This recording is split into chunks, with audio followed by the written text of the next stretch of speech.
back on NFL Daily.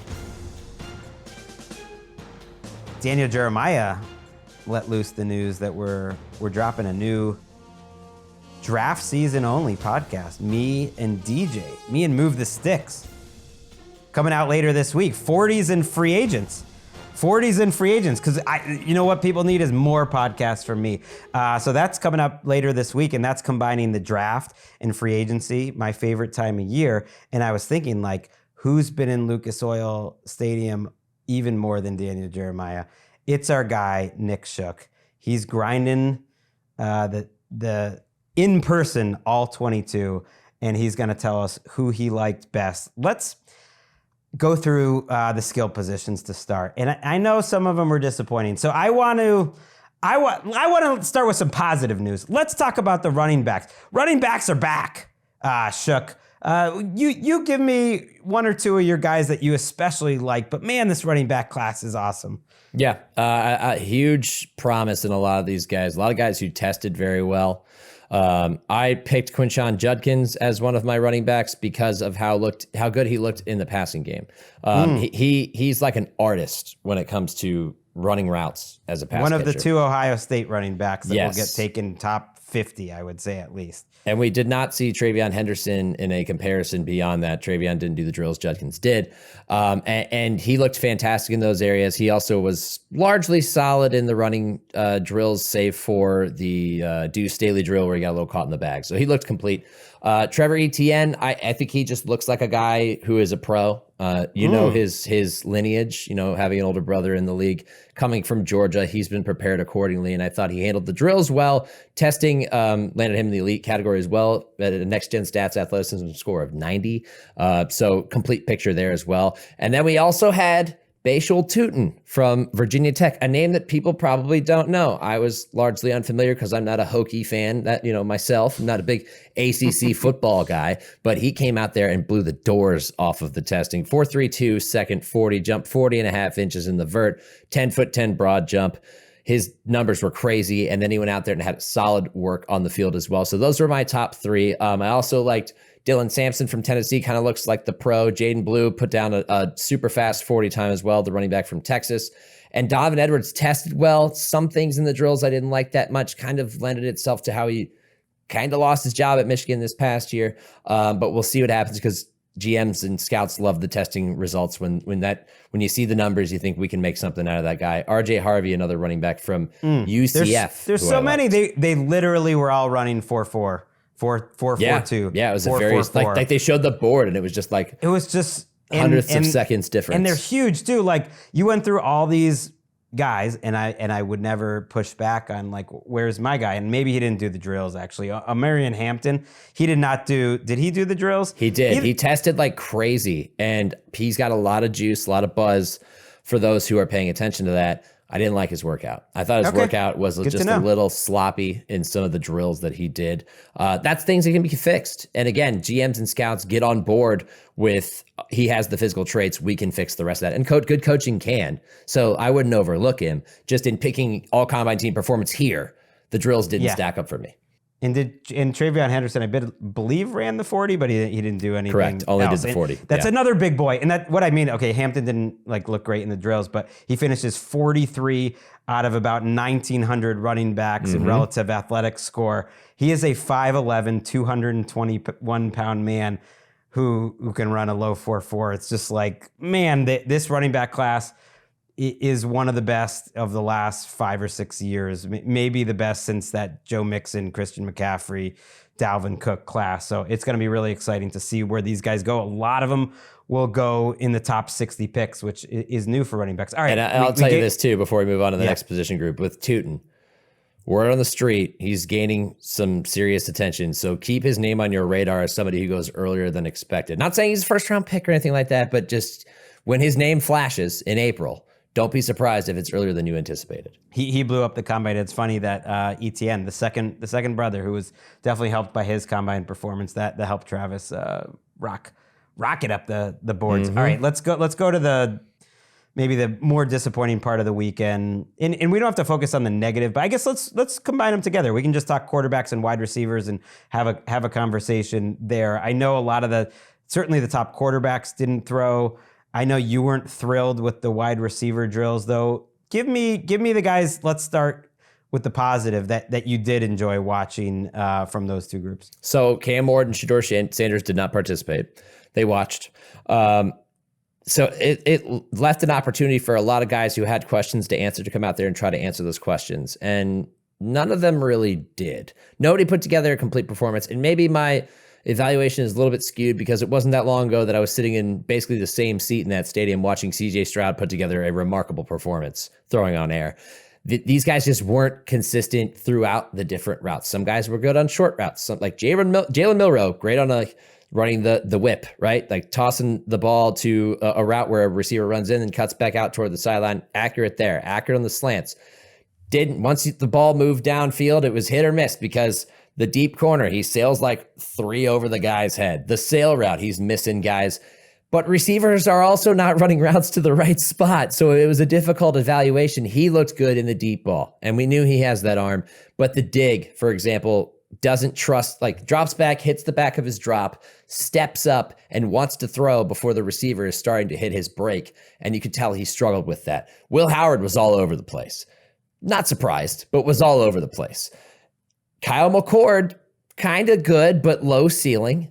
Quinn Ewers, I don't know what's going on with his arm, but oh my God, a lack of velocity. Seth Hennigan from Memphis, lofting. The broadcast was trying to give Quinn Ewers. Yeah, I'm telling you, a little bit not of love. good. It wasn't good. I'm sorry, I'm sitting there and it wasn't good. Inaccurate. Not a strong throw. Not good. Not a good, just lack of velocity, the whole thing. Hannigan from Memphis was like lofting balls early, but then showed some arm strength downfield later. Just a very weird group overall where Jackson Dart had some moments where I'm like, I can see it. Then he had other moments where he missed guys. Tyler Shuck started strong, didn't finish as strongly as I would like him to, but I could see the vision there. He's a natural thrower. The kid from Max Brosmer, I love his delivery, very short, compact, whip-like, but missed some throws later in there. But again, the receivers were dropping passes left and right. They weren't running the best routes. There was no separation in that group either. So it was really tough to evaluate or at least give positive marks to a lot of guys. Yeah, I think the takeaway is just no quarterback stamped themselves. You know who was the most consistent, Greg? Brady Cook from Missouri. That's who made my team. Yeah, he's not going to get drafted high. Jackson Dart, like there's a whole Jackson Dart mafia out there. I'm not totally sure why. Just whatever. The intangibles. He's getting the Jalen Hurts comp, which is not a bad comp to have for a physically talented but somewhat limited guy that people believe in that will improve as a pro. But if you're looking for him to have a rocket ship past where Jalen Hurts got drafted, which is, late second, I don't think it's happened yet. A couple other quick quarterback things before, we go to the receivers is just, I think consensus finally caught up to how the media was talking about it, was like how the teams all along probably were viewing it, which is Shedeur Sanders is not looked at, I think, as like a close prospect to Cam Ward. That I think conventional wisdom is going to be there's a decent chance Cam Ward still goes number one, whether it's to the Titans or a team trading up, and that he is not going to fall, past the first couple picks because he's a really intriguing quarterback prospect, and that Shedeur Sanders is just not at that level as a quarterback prospect, and that's fine. Like he still might go top 10, he might go in the first round, he might go top 20, but that there's a gap. I think most teams view there is a gap, and there is a logical gap. And then the other funny note I thought was Jalen Milroe's hand size grew significantly between the Senior Bowl and the NFL scouting combine, like almost like I think it was like 3/8 of an inch or something. It grew. I don't know. He's just doing stretching exercises. It just shows how silly this whole thing. I think he had sub 9-inch hands at the Senior Bowl, which is like smaller than Jared Goff, which he's sort of the benchmark of like quite small hands. And his hands grew quite a bit, which really made me laugh. Give me a couple wide receivers that stood out to you the best, because we did have, while we didn't have Ted McMillan, who might be the favorite to be the first wide receiver off the board. He's from Arizona, big, strong looking number one type of receiver. There's some word he might not even run at his pro day, which is like, that's interesting. We did have more of the first round type of receivers run and work out who were your favorites? Doesn't have to be from the first round category. Yeah, we didn't get a Emeka Egbuka either. And so that kind of left us with a class that like the next couple of guys headlining it are like Luther Burden from Missouri, an underused player at Missouri who is a playmaker, but they had a revolving door at quarterback. And, like I had mentioned Cook, but Cook got hurt during the season. So it was an inconsistent situation for him and is a struggle for him to produce. I felt as if he kind of like when I talked running backs looked like a pro. Like he ran the gauntlet really, really smooth, like tight to the line. Catches were effortless, very natural. The little tracers they have on network. It was beautiful when you were watching him. He does look like a pro. Luther Burden from my man Missouri. knows how to color inside the lines, and he certainly did at the combine. He didn't do the full battery of testing, but he threw it down to 4.41 of the 40 that basically checks the box for him. So he's on my list. And then it got kind of murky because a lot of these guys who ran well didn't participate in the drills, like Matthew Golden from Texas, or guys who did run well were very up and down, like Jalen Lane for Virginia Tech, Jalen Noel from Iowa State. So I got caught in this in-between ground where I was like, I kind of have to lean toward guys who tested good, like well enough and looked consistent enough in the drills. I've got a candidate for you. Go ahead. How about Jalen Noel's college teammate from Iowa State, Jaden Higgins? Yes, he is on my honorable mentions list. He was close to making the top 3. Yes. And when they showed the Nico Collins comp, I was in 6'4", 214, check some boxes, very good times for his size, a very good athletic score, looks pretty good in the drills to my eye. That to me is a guy with a decent floor, but like a Nico Collins, maybe has a nice ceiling. Someone viewed as like, I don't know, maybe he's a second, maybe he's a third. We'll see. That sort of talent to me seems like a very intriguing second round type of player. Yeah, and that's why I end up in the honorable mentions. Just because when I do this and I go back and through my notes, like in some years guys pop and I know halfway through the drills after looking at their testing, I'm like, that guy's going to be on the team. We didn't have those separation guys this year necessarily, so we had to kind of dig deeper. So Chimere DK, the receiver from Florida, he made my squad for the same reason that Isaac Tisla from Arkansas did, which is they tested well and they had the most consistent workouts to where I'm watching them move and I'm thinking, okay, I can see at the next level. I can see this guy being a producer of sorts. They just kind of kept popping up over and over again. They'd make a nice grab here. They'd run this route well. They'd run this drill well. They never looked overwhelmed. But the ceiling in general with this class was just lower because nobody popped like in past years, like a CD Lamb, for example, or, you can run a Tank Dell. There's no Tank Dell in this group that performed in these workouts. Interesting. That I was taken aback by watching them run their routes this time around. So a lot of similar guys. And I think if you're in the market for a receiver, if you're not in a position to take a Tet McMillan or an Emeka Egbuka, who's just going to live in the slot in the NFL, Egbuka, then you're in a tough spot where you can wait and hope for the best from some of these guys. Well, you mentioned Matthew Golden from Texas. He ran a 4.29, one of the fastest times ever for a guy who's over 190 pounds, which is a self-selecting cutoff because he's about that size. But he's a guy with that sort of speed.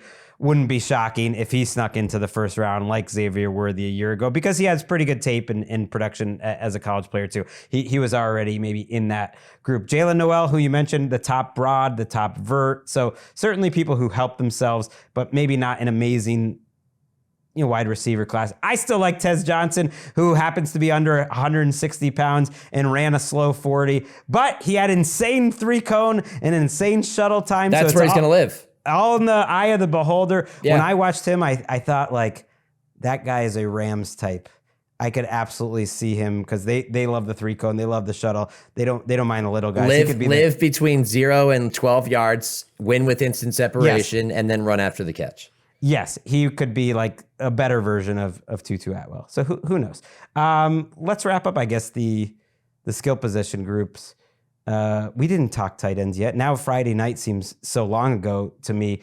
When I watch Mason Taylor, he just looks so clean. He just looks like the guy that you're like, I don't know if he's going to be an all-pro, but he will be in the league 8 or 9 years. Did he make your all-combine team? He's an honorable mention. Okay.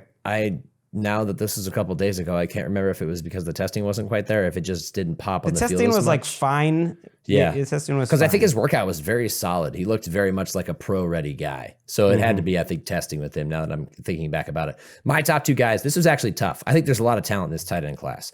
There's a lot of guys that are similarly effective that might look like different molds. Like Harold Fannin from Bowling Green reminds me of Isaiah Likely and had some really nice moments in his workout. And I think he put together a good overall day.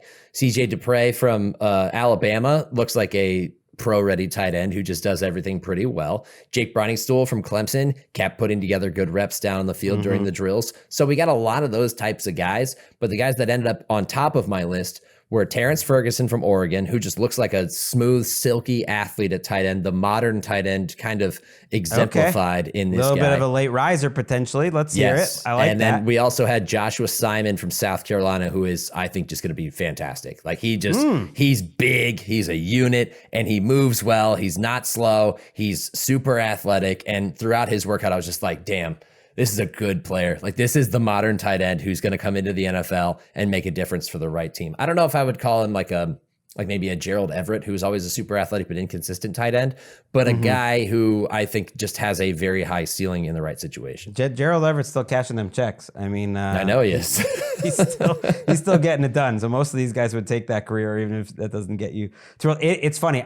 Now as we're finishing the combine here, I kind of am realizing why people aren't going wild for this class. And granted, we saw more people sit out the combine than ever. Well, but here's why. Because here are the classes that are awesome. The running back class is awesome. It's just not as sexy a position as it used to be, even though it should be. The tight end class is awesome. The defensive tackle class had like 14 more people invited to the combine than a year ago. So it's very deep at like defensive tackle. And the top guys didn't really participate. Mid-round guards. It's very deep, like interior line. Yes. Running back, tight end. So it's a meat and potatoes type of draft. And I'm glad you mentioned Harold Fannin. If you guys listened to the podcast I did with Nate Tice, really a fascinating player that I've gone to school on over the weekend and started watching him. And I think this was a big weekend for him because people just weren't sure if he was going to be athletic or not. And he's a big dude and he tested well. Like he had a good enough 40, very good 40, and very good in the 3-cone and the short shuttle. And so I think he's someone's like, okay, he passes the benchmarks of what we want for an NFL tight end. And now he could be a guy where, man, a lot of these tight ends are going to go, I think, in round 2 and certainly round 3. And we're going to see a number of them. And he would have made my team if his on-field workout was just a little bit more consistent. There were moments where I was like I went into it being like, every once in a while I see a guy where I'm like, God, I really hope you crush this because I want to put you on the team because I see your potential. And he's one of those guys. It's just that other guys usurped him with their on-field performance. Okay, well, let's wrap up the offense with the guys that did the workouts on Sunday. Your last day was about the big boys, the offensive line. Who caught your eye? My last day is the best day because this is my wheelhouse, baby. All about the trenches, and there is a lot of talent to work with, especially in the interior offensive line. My center is Jared Wilson from Georgia. He is an athletic freak, 99. The highest score you can get in Next Gen Stats athleticism score based on how he tested. 4.8, 4.40. The only interior lineman for a center. I know. The only interior lineman to break 21 miles per hour. Third fastest speed by an offensive lineman, top speed 21.04 miles per hour over the last 3 years. So he started hot, right? And then he goes and posts 32-inch vert, 9.4 broad jump, did it all at 310 pounds. And then he goes on the field and looks exactly the part. Like this is a guy that you could plug into like an Eagles run scheme or another scheme. Like I think about back 4 or 5 years ago, the Stefanski wide zone scheme in Minnesota, where like you need a guy to get to second level and make a consistent impact and do it with athleticism and strength and power. This is the guy. This is the center in the draft. I was totally impressed by him. Wow. Every rep was good. There's a ton of burst and spring in his steps. He has wildly light feet, like featherweight feet. So taken aback by how good he was. So that's my center. I should have started with offensive lineman because it just brings out the shine in Shookie's eyes. Oh, yeah. We should have opened with this. All right, go with your second one. Sunday's the best day because it's the shortest and it's my favorite position group. Then we go to guard. A lot of talent at guard. I'm telling you, interior offensive line, there's a ton of value here. I actually had a really hard time picking between these guys. Gray Zabel came in with a lot of pop from the Senior Bowl.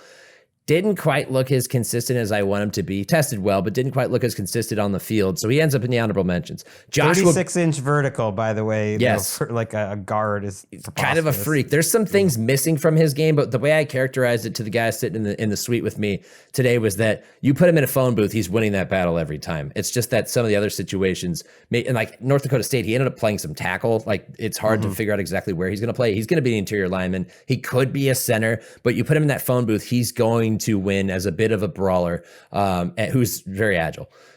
Joshua Gray, the guard from Oregon State, moves phenomenally well. I think he's going to have a great career ahead of him as well. I also realized Georgia was freaking loaded at offensive line because I had a bunch of Georgia guys end up in the honorable mentions or on this list. We had Dylan Fairchild, Xavier Truss, both on my honorable mentions.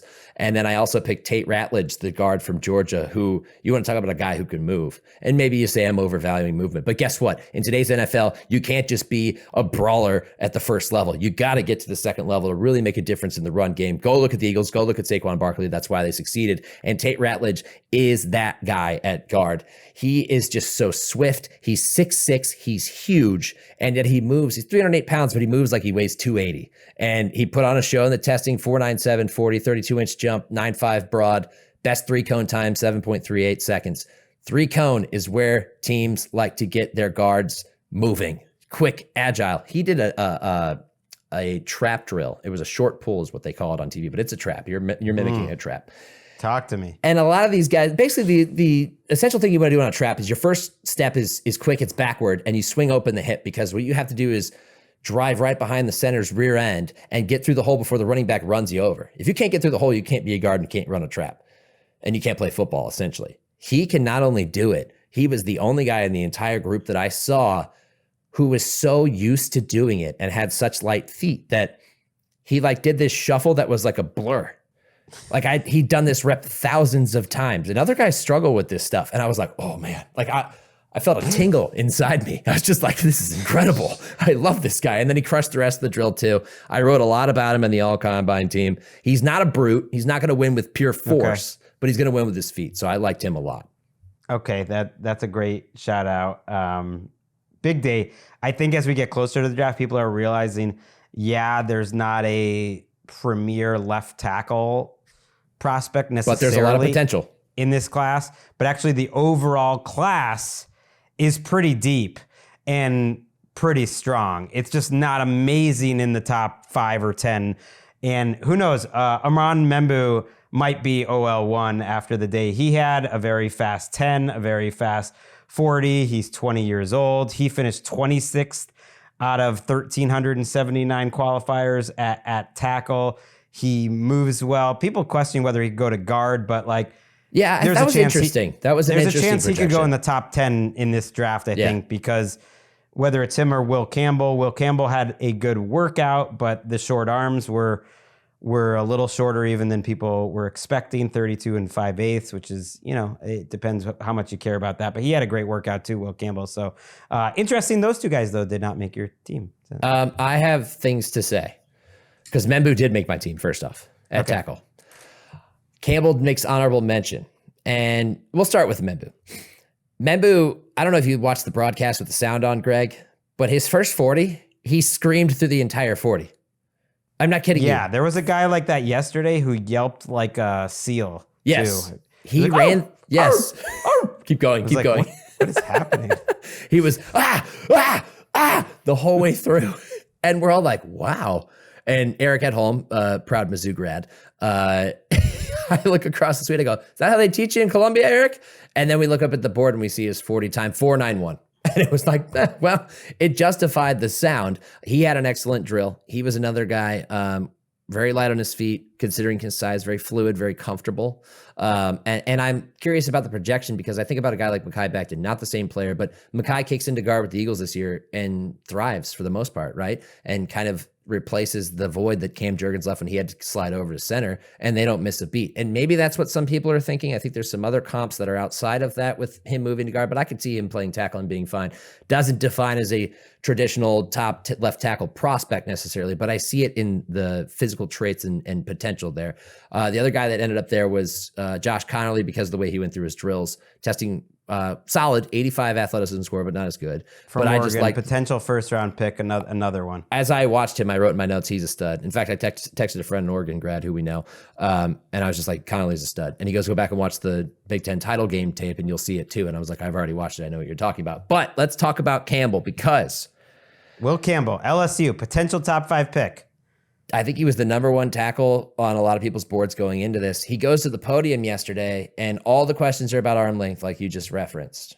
And your arms are too short to play tackle. What do you think? And he was pretty adamant that he's going to play tackle at the next level and prove everybody wrong. He's been hearing it for years, and he's ready to find the same success they had at LSU.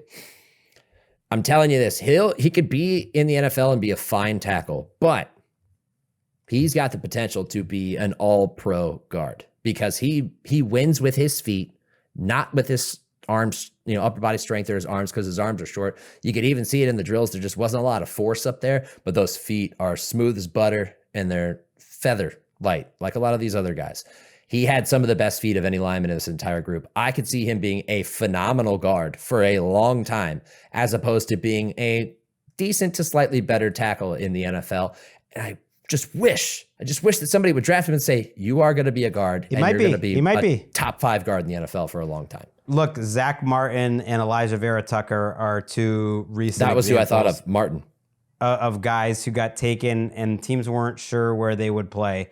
And they got a little test drive outside, and they were better inside. Obviously, Martin is the ultimate example. Quentin Nelson never even really got tried at left tackle, but he was a guy that got moved inside. And both those guys, certainly Martin and maybe Quentin Nelson, will be in Canton one day. Let's wrap up with the DBs. It went back on Friday. Maxwell Hairston has the fastest time, I believe, of anyone at the combine this year. Kentucky cornerback, and by all accounts was smooth in the drills too. So a nice combine for undersized cornerback, but one that has a chance to get taken maybe in the first round, and certainly in the first 40, 50 picks. Yeah, it kind of feels like the Quinyon Mitchell story from last year, where a team banks on explosiveness and athletic potential, and then hopes the rest of it's a little bit cleaner in terms of technique. He had good workout. Obvious was fantastic in the testing. Smooth confidence, made hands catches inside and outside the frame. And in a group that doesn't really have the top tier corners that we saw in previous years, even last year, with a Terrion Arnold and a Mitchell and a Cooper DeJean and stuff like that. I think he's going to be the first one off the board at the position, and he makes the team.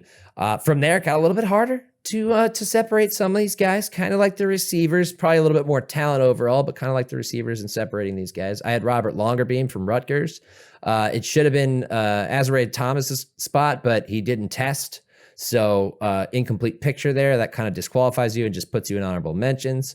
So Longerbeam had one of the most complete workouts of anybody in testing and on-field drills as well. And I liked his performance as well. And another guy, got to mention this just for you, Greg. I don't want to reveal them all, but I'm going to right now. None other than Caleb Ransaw from the Tulane Green Wave makes my team because of the performance he put down. That included a 4.33 40, a 40-inch vert, kind of borderline freakish numbers from him, and he was good on the field as well. So he looks like an NFL player. He'll be a nickel, like a smooth player who can hit inside. Yep, love it. I love he's going up. And before we go, the safeties, Nick Emenwari just blew up the combine. 6'3", 220 pounds. Had a 4.4 and just crazy numbers. How did he look in the drills? Because I think he's someone who absolutely improved his draft stock from a guy where it's like maybe he's in that first round mock, maybe he's not. So I have a feeling he's going to be in the top 20 of a lot of first round mocks. Yeah, he's a first round pick. He's the first safety off the board, but he didn't do the drills. So you just go off the testing. And because of the testing, just incomplete picture again, he's an honorable mention on this team. But there is one other guy who I think helped himself out a lot. Maybe not with the testing, but with the way that he went through those drills, and it was Malachi Starks from Georgia. He ran a 4.5 40 and a 33-inch vert, but on the field, he was excellent. He was springy. He was sharp. He had the most complete performance of anybody. He was a natural as a ball catcher. I kind of felt like there was a bit of a Brian Branch similarity in terms of testing versus on-field performance. That's what I felt about Branch when he was in the combine a couple of years ago as well. So I see good things for this guy. He may have snuck into the first round as well. I love that. And Janae Burden, who I don't think did the drills, but ran a 4.39, 9th overall, by the way, on Daniel Jeremiah's board. And a guy like, I think he's been getting some of that branch comparison. People weren't sure about his speed. So it's one of those where like maybe he doesn't look like he plays that fast, but he ran fast. And so that's definitely going to help his chances. So you say Amenwari's first safety off the board. There's some other good players. Starks, Barron, if you want to count him as one, I guess he's sort of a hybrid there. There are good enough defensive backs. Look, you are more than good enough. You put in the work this week. Are you going back out now? No, God, no. I'm going to go to No? bed. I have to fly home tomorrow. I hit my combine wall 3 hours ago. It officially hit the wall. Luckily, it's Sunday night. Like right when you dug into that steak? Yeah, right when I sat down on Elmo's, I was like, oh, God. I mean, come on. It's only 11 p.m. there in Indianapolis. That's an early night. But if you knew how long I was out last night, you would understand. Oh, okay. I love it. Nick shook everyone. Let's play that music and go home. I'm really looking forward to this week. I would say it's the calm before the storm, the free agency storm, but there's going to be trades happening. There's going to be cuts happening. We will be there for you all week. We'll also preview the off seasons for the AFC teams. We'll talk about free agents we want to sign. Patrick Claybon with me on our next show. Yeah, when you're getting the all combine team from the man himself, football's back.